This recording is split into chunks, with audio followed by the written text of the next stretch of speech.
Hey guys, nice to see you again on my channel, and today I want to share the settings I use to capture the highest quality footage on the best drone ever made, the DJI Mavic Air 2.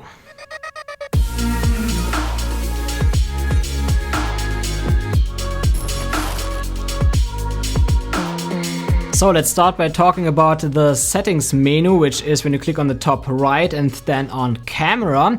And there the first option that you see is to choose between MP4 and MOV. And that depends a bit on if you have an Apple computer for your editing or if you use Windows or Linux or something else. So if you're on Apple, you should choose MOV, and if you use Windows or something else, then choose MP4. And the next setting is regarding the color profile. So there you have normal and you have the cine-like.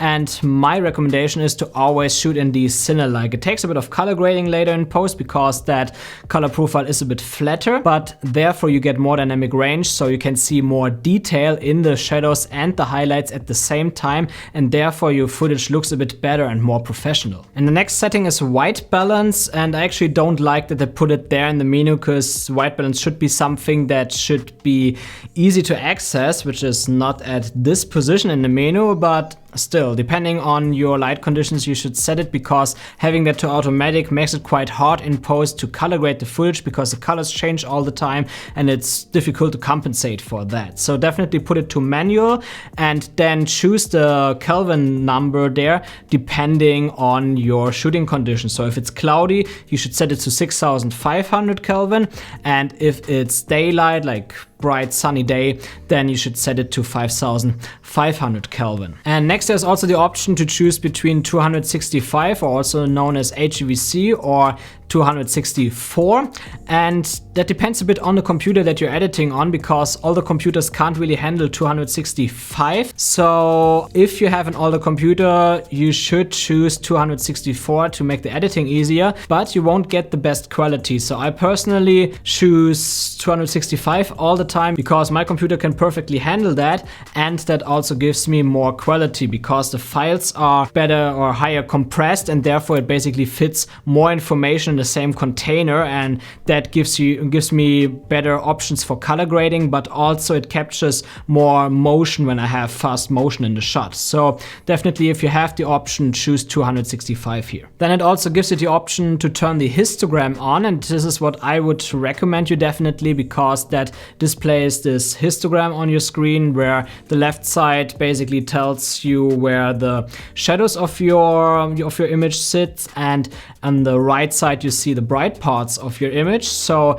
that essentially tells you how you exposed your shots. And my goal, at least when I shoot in the cine-like and not HDR mode, we'll come to that later, is to have the histogram one stop below going too far to the right, so that I would hit the right part of the histogram, because if I expose the shot like that, I can make it a little bit darker in post later, and that hides the noise in the shadows, so that gives me a bit better quality. But it's not always possible to do it like that, because when I shoot, for example, against the sun, then I cannot get it to not be overexposed in certain areas. So in that case, I don't really look on the histogram anymore. Then I just look on the screen and make sure that it looks right. And yeah, then I have to look in post how I can color grade it, but that's generally a bit more difficult. There's also the option for exposure warning, which is also a tool you can use to note when you're overexposed, but I generally don't like to use this exposure warning, because it puts this zebra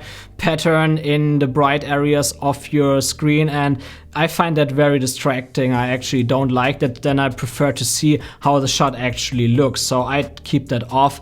It just works better for me. But if you want to, if it works good for you, you can use that as well. And another important setting here is the grid, which gives you multiple options. You can just turn the vertical and horizontal grid lines on, but you can also turn this cross on to like get a better impression of the middle.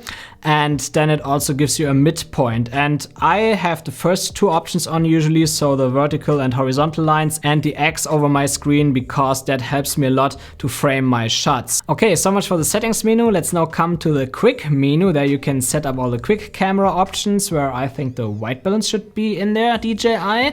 So the first option there is the resolution and frame rate, and here I generally record in 4K because that gives me the highest quality, the most resolution and the most detail, and I would recommend you to do the same.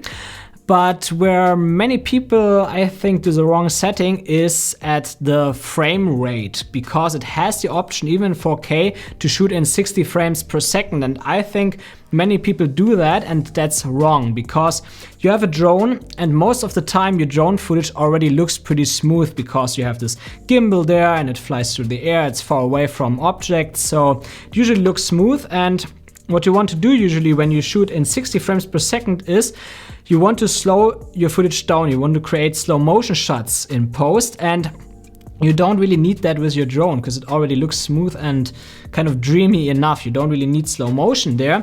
And what 60 frames per second actually does, it lowers the quality of your video, because you have to imagine that there is this container that saves about 12.5 megabyte per second, like 100 megabits. And when you now try to fit, let's say, 60 frames in this container per second, then it can save less detail per frame than if you would only put, let's say, 24, 25 or 30 frames per second in this container, right? So let's say you would choose 30 frames instead of 60 frames per second, then in theory at least it can save about twice the amount of detail in every frame than with 60 frames per second. And that's a huge quality difference when you color grade your footage, but also when you have lots of motion in your footage, then it cannot save all the motion so good. So bitrate is really something to consider when you choose your frame rate. And that's why I would strongly recommend you to shoot either in 24, 25 or 30 frames per second. So that essentially gives you better quality. 60 frames per second, you can use it sometimes, for example, when you do some sports shots. Maybe you want to film your friend skateboarding and you want to do a bit of slow motion in between. Or recently I filmed my friend Leon on his motorbike. There it was also good to be able to slow it down later a little bit, even if it didn't came out as good as I wanted to. So that's really the only time where I would shoot in 60 frames per second just to generate a slow motion. But even then you will see that it definitely lowers the quality of your overall video. So shutter speed, definitely keep it a bit lower. And the next setting is the ISO, and that's also a huge quality factor. Even at ISO 100 you get a bit of noise in the shadows, and that's why I would strongly suggest not to raise the ISO whenever possible. Maybe if you film in the early morning or late afternoon when the sun goes up or down, then you might need to raise your ISO a little bit to expose the shot a bit better, but that will also introduce more noise. So really keep the ISO setting as low as possible. Definitely keep it at 100 ISO as much as you can to really get the highest quality.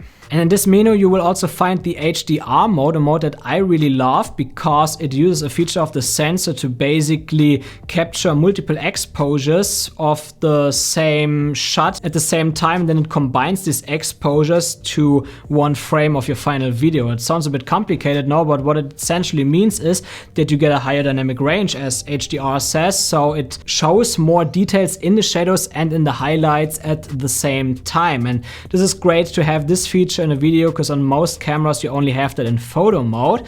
So awesome. And this is actually a mode that I use most of the time when I shoot video, because having more dynamic range definitely enhances my videos and make it look more quality. It's also very easy to color grade because you already have all this dynamic range. You don't need to shoot flat, but the footage coming out of the drone already looks good, so you oftentimes don't have to color grade that much anymore to make the adjustments that you want to. So that's great.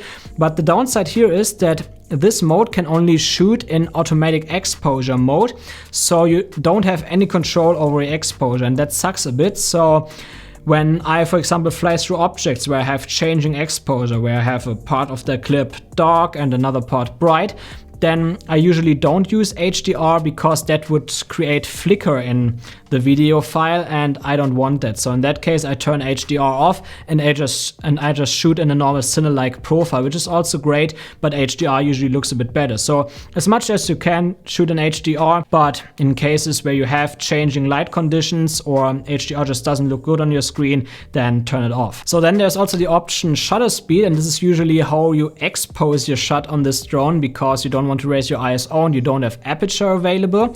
So there's only the shutter speed really to expose your shot. And the problem here is that you usually want to have your shutter speed twice the frame rate because then you get natural motion blur. But then without an ND filter, the shot would oftentimes be way too bright. It would be overexposed and therefore doesn't look good. And that's why DJI put it ND filters in the Fly More combo, so you can set the shutter speed to twice the frame rate, so either usually 1/50th or 1/60th of a second, and put an ND filter on there so that the shot is not too bright. Now the thing is really, it can be a bit tricky sometimes because there are different strengths of ND filters, and depending on the shot you need a different ND filter. So that can mean that sometimes you would have to land the drone, change the ND filter, and then fly again and so on.